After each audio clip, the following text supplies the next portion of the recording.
যেখানে নবীজির রওজা শরীফ, ওইখানে ছিল আম্মা জান আয়েশা রাদিয়াল্লাহু আনহার হুজরা, এবং বাকি আম্মা জানদেরকে নিয়ে ওই ঘরে ওই এরিয়ার ভিতরে নবী থাকতেন। মনোযোগ দিয়ে কথাগুলি শুনবেন। বাম পাশে একটা দরজা বাবে জিব্রাইল, তার পাশে আরেকটা দরজা বাবুন নিসা। মহিলার ওই দরজা দিয়ে এসে পর্দার আড়াল থেকে নবীজির কাছ থেকে মাসলা জানতেন, আম্মা জানদার কাছ থেকে মাসলা মাসাইল, কোরআনের আয়াত হাদিসের বিধান জেনে নিয়ে যাইতেন। ও মুসলমান শুনে যান, যখন বেলাল আজান দিত, এখন আপনারা দেখবেন মদিনাতে মসজিদে নববীর ওই রিয়াজুল জান্নাহ থেকে পিছনের দিকে ডান দিকে একটা ছোট্ট ছাদের মতো দেখা যায়। ওই ছাদের মতো টাইলস দিয়ে বানায় রাখা হয়েছে। পুরা বিল্ডিং এর নিচে আরো ছোট্ট একটা ছাদ, ছোট্ট একটা ছাদ, ছোট্ট একটা ছাদ। ওইখানে দাঁড়াইয়া মদিনার মসজিদের মুয়াজ্জিনরা আজান দেয়। ওই আজানটা শুধু ওইখানে দিত না, ওই জায়গা ছিল বনু নাজ্জার গোত্রের এক মহিলা সাহাবীর ছাদ। ওই ছাদের উপরে দাঁড়াইয়া বেলাল আজান দিত, বেলাল আজান দিত। সেই আজান ওইখানে এখনো চলতেছে।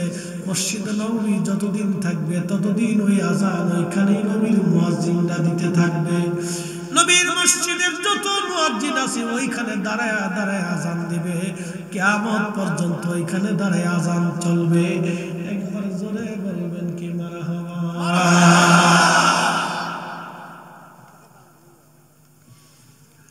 এই নবীগঞ্জবাসী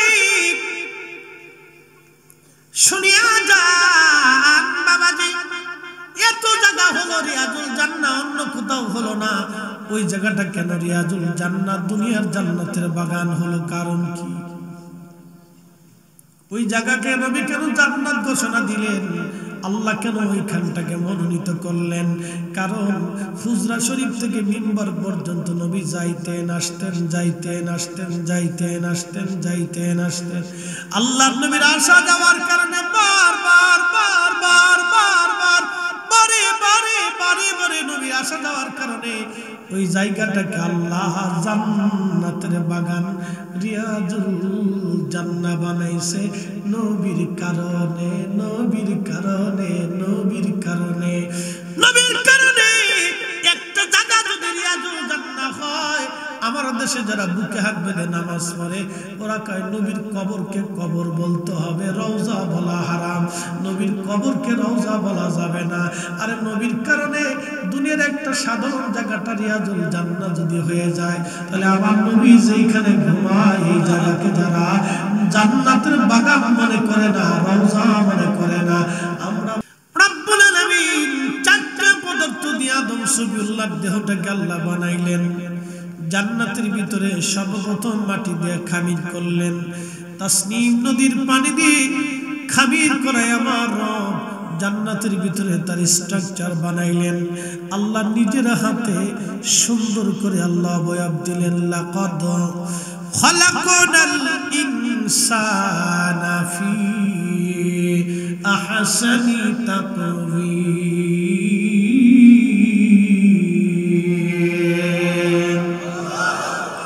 আল্লাহ রাব্বুল আলামিন কুরআনুল কারীমের ভিতরে আমার আল্লাহ বললেন, আমি মানব জাতিকে সুন্দর অবয়ব দিয়া, সৌন্দর্য দিয়ে আমি আল্লাহ মানব জাতিকে বানাইছি। আল্লাহ নিজের হাতে কুদরতি হাত দিয়া আদম সফিউল্লাহকে আল্লাহ বানাইলেন। এজন্য আদমের চাইতে বেশি সুন্দর আর কেউ ছিল না। কিন্তু আমার আল্লাহ রাব্বুল আলামিন আমার রাসূলের ইচ্ছার উপরে আমার নবীকে আল্লাহ বানাইলেন। জোরে বলা যাবে কি মারহাবা। হাসান বিন সাবিত নবীর মসজিদের মিম্বরে দাঁড়ায়া নবীকে দেখে দেখে সাহাবায়ে কেরামের সামনে বলতেন, ইন্নাকা ইন্নাকা উলিতা মুবাররান মিন কুল্লি আইব কাআন্নাকা কদ খুলিকতা কামা। তোমাদের মা আম্মা জান হাওয়া, আদি পিতা আদম এবং আদি মা আম্মা জান হাওয়া, দুইজনকে আল্লাহ জান্নাতের মধ্যে বানাইলেন। আদম আলাইহিস সালামকে আল্লাহ আগে নির্মাণ করলেন মাটি দিয়া, পানি দিয়া, বাতাস দিয়া, আগুন দিয়া। শুধু মানুষ মাটি তৈরি না, মাটি দিয়ে আল্লাহ সূচনা করছেন। ওয়া বাদাআ খালকাল ইনসানি মিন তিন। কোরআনে আল্লাহ বললেন আমি মানুষের সৃষ্টির সূচনা করেছি মাটি থেকে। শুধু মাটির তৈরি মানুষ না, মাটির ভিতরে পানি আছে, আগুন আছে, বাতাস আছে। আপনার শরীরের দিকে তাকান, যদি পানি না থাকে, পানি যদি 0 পয়েন্টে আসে আপনি মারা যাবেন, পানি শূন্যতায় মরে যাবেন। যদি তাপমাত্রা শূন্যতায় চলে আসে আপনি হিট স্ট্রোক অথবা তাপ শূন্যতায় মারা যাবেন। যদি আপনার দেহের মধ্যে অক্সিজেন আসা যাওয়া, বাতাস বন্ধ হয়ে যায়, তাহলে আপনি মারা যাবেন। ঠিক কিনা? 4 রঙের মশলা দিয়া যে কইরাছে তোর গঠন, 4 রঙের মশলা দিয়া। আমার পীর মুর্শিদ বলতেন 4 রঙের মশলা দিয়া যে কইরাছে তোর গঠন, 4 রঙের মশলা দিয়া। আগুন, পানি, মাটি, বাতাস